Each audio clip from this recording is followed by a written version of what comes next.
À seulement 30 ans, Bertrand Gauger est déjà reconnu comme un des plus grands spécialistes de la pêche du bar en France.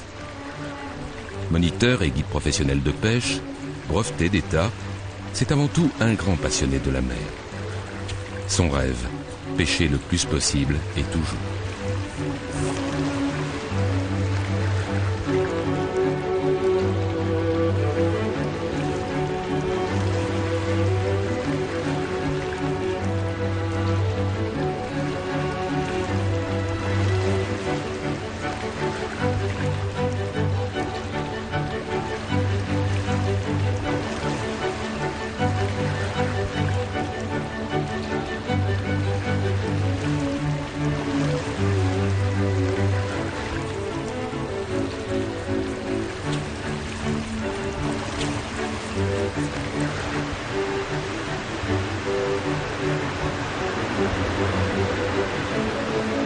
Les différents biotopes sur lesquels on va le trouver, la nourriture dont il va se nourrir chaque jour, savoir imiter cette même nourriture avec les leurs, les sensibiliser au bar, sa croissance, sa taille, sa reproduction, c'est des choses très importantes.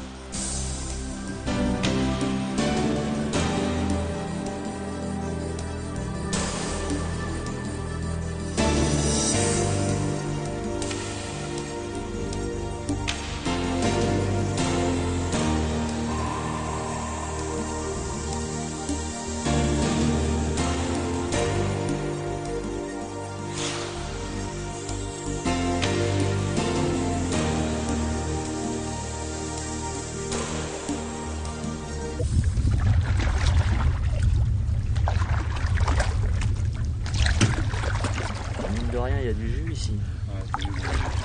Normalement, ils sont là, dans le bout du rocher. Quand j'emmène un client pêcher, on va commencer tout simplement par observer le poste sur lequel on se trouve. Qu'on soit sur une zone rocheuse, sur une zone sablo-rocheuse ou sur des parcs à huîtres ou à moules. On va décrypter la zone et expliquer sa topographie, donc le relief réel sous l'eau. Expliquer ensuite la position type des poissons sur ces coins-là et ensuite ce qu'ils viennent chercher comme proie.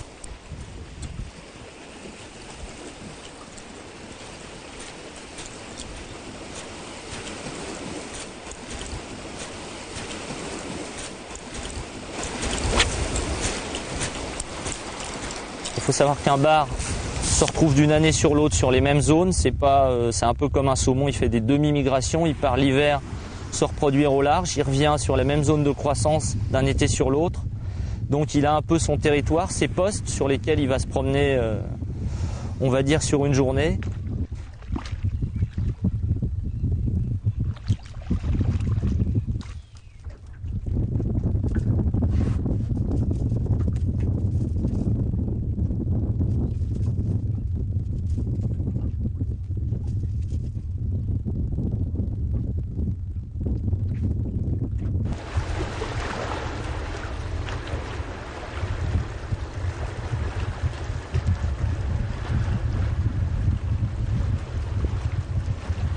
Il faut, j'allais dire, distinguer et détailler deux choses importantes. La première, on va dire le cas de chasse, où là le bar se nourrit essentiellement de poissons fourrage, de la sardine, de l'éperlan, du lançon, où là ils vont être en bande pour chasser plus activement, parce qu'un bar tout seul sur un banc de poissons fourrage, il va rentrer dedans, le banc va se scinder en deux, il pourra rien faire, donc ils ont besoin d'être en groupe, en meute, pour pouvoir chasser activement, rentrer dans le banc de nourriture.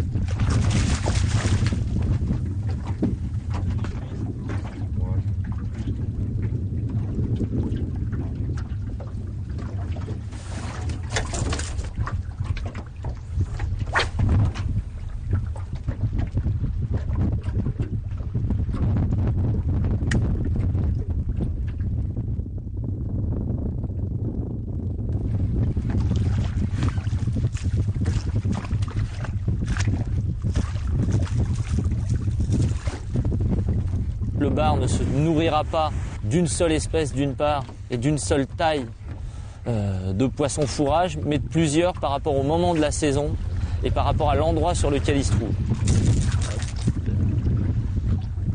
Et on va le relâcher. Voilà, et hop.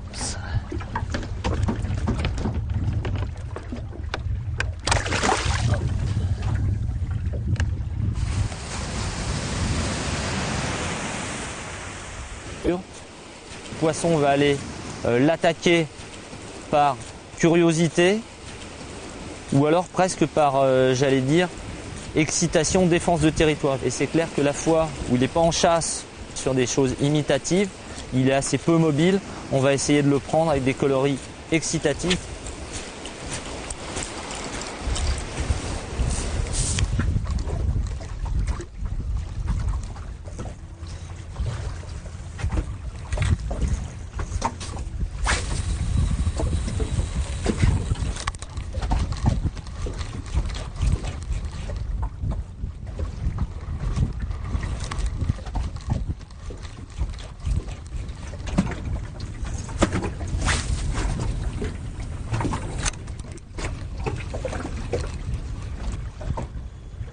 Donc là, j'essaye le plus possible de varier la vitesse de récupération de mon leurre pour donner vraiment l'impression d'une proie blessée.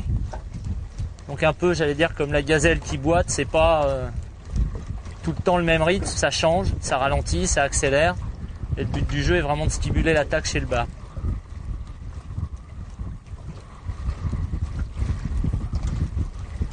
Si le bar n'a pas décidé d'attaquer, aucun facteur lui fera changer d'avis. Il faut que ça s'arrête. Oh purée, joli poisson.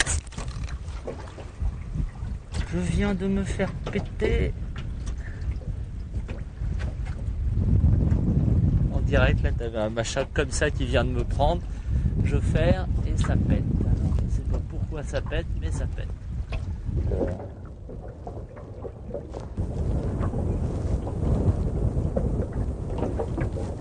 Micro-leurre ici, je coupe. Là je remets un leurre. On part à zéro sur un coloris un peu plus naturel. Ça ressemblerait avec une bande brillante comme ça, un éperlant. En espérant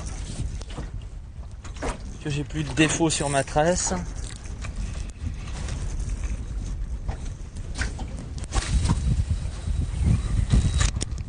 On essaiera de s'adapter le plus possible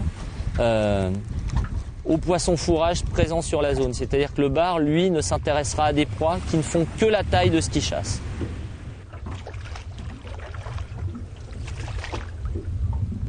En ce qui concerne le fait de garder des poissons à bord, bon, mis à part la taille légale de capture, après c'est en son âme et conscience qu'on choisit de le garder ou pas. Si on pêche peu, c'est clair que on va être content d'avoir un poisson de 36 cm. Si on pêche beaucoup, ce sera ridicule de le garder. La petite sardine. La ressemblance. Tu jettes et puis tu relances. Ok, je fais cette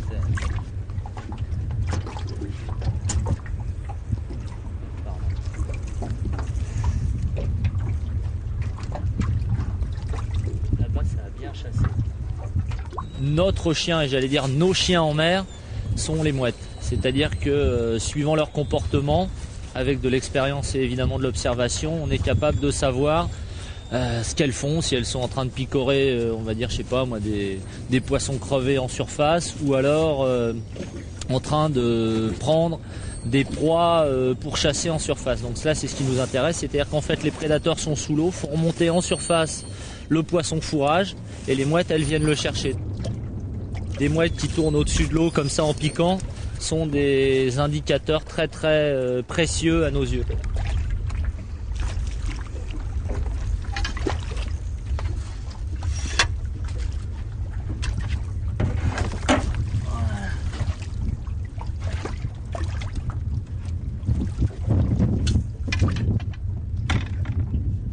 Par rapport à conserver dans le bateau, on a vu que je les conservais dans le bac avec de l'eau, tout simplement pour pas stresser les poissons qui sont dans l'eau en relâchant des poissons qui viennent d'être pris. Je prends un exemple simple, en pêche tropicale, vous venez de prendre un poisson, très rapidement il arrive que ce poisson va être j'allais dire mangé, coupé en deux par un requin, tout simplement parce qu'à partir du moment où il a été pris, touché par un leurre, le poisson va émettre ou sécréter des ondes de détresse.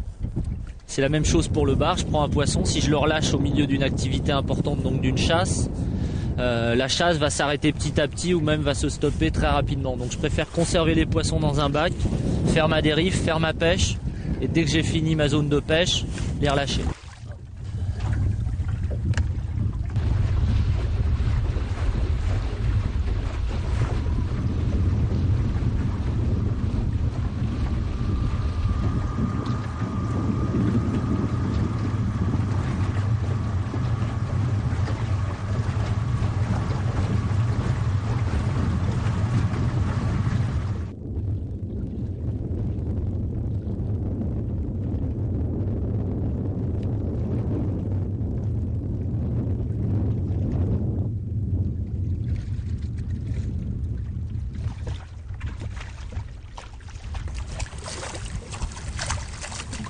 Je mets par là.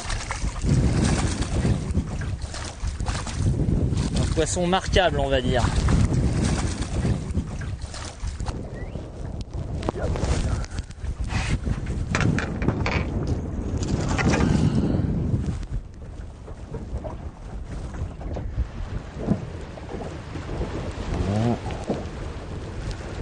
Et on va le marquer, le kiki. La chose qui nous intéresse, nous, c'est de marquer des poissons de plus de 40 cm, tout simplement parce qu'à 40 cm, mâles et femelles confondus, c'est des poissons qui vont aller se reproduire au moins pour la première fois. C'est-à-dire qu'en gros, la taille légale de capture en France, qui est 36 cm, n'est la maturité sexuelle que d'un pourcentage infime de femelles. Les mâles sont matures qu'à partir de 40 cm. Donc en marquant à coup sûr au-dessus de 40 cm, nos poissons iront se reproduire sur les frayères. On ne l'espère pas pour eux qu'ils se fassent reprendre, mais le but du jeu est de pouvoir montrer que l'espèce est en danger parce que le peu de poissons qu'on marque est repris. Là, sur ce qu'on a fait l'année dernière, on avait 10% de poissons repris, donc c'est énorme. Pour un ordre d'idée, mon ami biologiste qui est sur l'île de Jersey a 12 poissons sur les 80 qu'il a marqués l'année dernière de repris par le même bateau de pêche professionnelle. Donc là, je note là-dessus la taille du poisson, la date à laquelle on est et ensuite le numéro de tag. Donc je prélève d'abord sur le flanc, à l'endroit où les écailles sont les plus grosses, un échantillonnage qui permettra de déterminer sa taille, sa croissance. Voilà, il est là-dedans. Ensuite, il va sortir de l'anonymat. On va lui mettre le tag. Donc le tag, ça ressemble, ça il va se retrouver avec cette partie-là dans l'abdomen. Et j'incise très lentement la peau jusqu'à obtenir un tout petit trou. J'incise un peu plus, voilà. Donc il n'y a aucun sang, aucun organe de toucher. Et je vais enfoncer cette partie-là du tag dans le trou. Et dessus, on a tous les renseignements, le numéro de téléphone de l'Ifremer, toutes ces choses-là à appeler quand on le reprend. Ça nous permet, nous, de savoir les migrations qu'effectuent les poissons. Voilà. Ensuite, je tourne pour que ça bloque. Et voilà, mon poisson marqué. Ensuite, une direction l'eau. On va le réanimer, c'est-à-dire faire circuler l'oxygène dans les ouïes. Donc là, j'attends juste qu'il me donne un coup de queue pour montrer qu'il est prêt à partir. Voilà, là il l'a donné. Et au revoir.